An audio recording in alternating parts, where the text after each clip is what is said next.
l'histoire que j'ai mise en place avec cette mini-marque de luxe, mini-marque de luxe et l'histoire que j'ai constituée, moi je me suis très très très spécialisé vraiment dans, d'une part, la pièce unique, juste une, pour une personne. Voilà, je travaille vraiment pour des gens que je connais, je connais leur visage, on a une discussion avant, et là aussi j'essaye, j'invente toujours une nouvelle chose uniquement pour cette personne. Voilà. Donc on rentre un peu dans l'intimité des gens et on leur propose quelque chose, je leur propose quelque chose à la fois d'adapter à leur personnalité, à leur situation et aux besoins, et en même temps j'essaye toujours d'y mettre ma patte, comme on dit, et mon identité propre. Il y a tous les cuirs, le veau, la chèvre, tu vois, des choses un peu, entre guillemets, basiques, mais qui ne le sont pas tellement, parce que si on prend un croco en termes de qualité, c'est pas une plus grande qualité qu'un très joli veau. Si le veau a été élevé correctement, s'il a grandi dans des conditions optimales, si ensuite le tannage a été fait par les meilleurs tanneurs qui soient, on a une matière qui est magique. Et dans le croco, ce qui est intéressant, là aussi il faut suivre toute la chaîne, mais ce qui est intéressant, c'est l'architecture.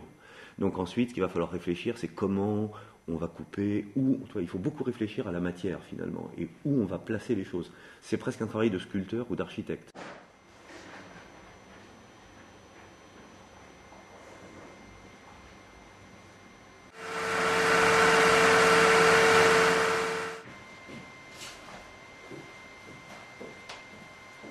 Quand j'ai découvert la matière, le cuir, j'ai été extrêmement sensible à ça tout de suite. En fait, pourquoi? Parce que pour moi, le cuir est sans limite. On peut tout faire avec. Tu vois, ça va presque du sol au plafond. On peut habiller les gens complètement.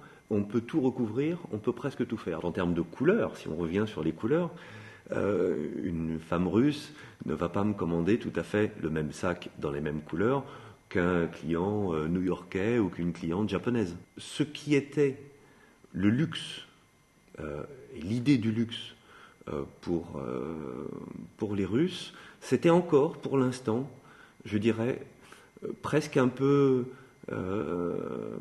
réservé à ce qu'ils peuvent trouver dans les magazines.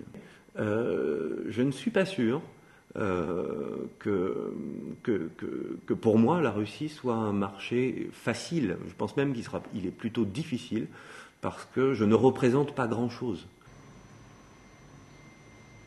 Alors pour moi les projets les plus importants c'est surtout de continuer à être un peu comme un enfant naïf, tu vois, c'est de rester curieux des autres.